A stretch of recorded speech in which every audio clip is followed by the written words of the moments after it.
I was always fascinated by Stravinsky's music and Prokofiev, and Ravel, and I noticed that they had tools to work with that I didn't have.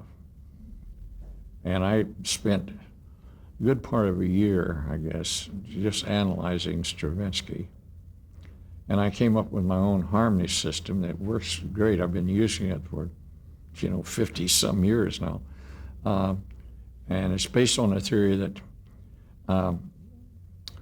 every type chord has its own scale instead of just the major and minor scales that you get in traditional music. And so I work with that.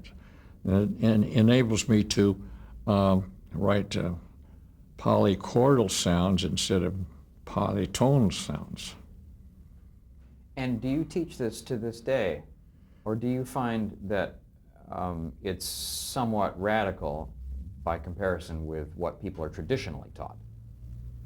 Well, it's not that radical, but I've found that with students today, they're so engrossed in what they're doing that I can't teach it in a classroom. It has to be taught to individual students, I think. But it works. It's a good system. It works fine.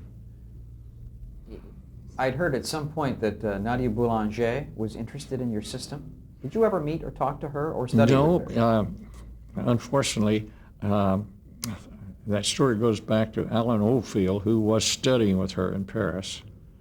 And he had studied this system with my system.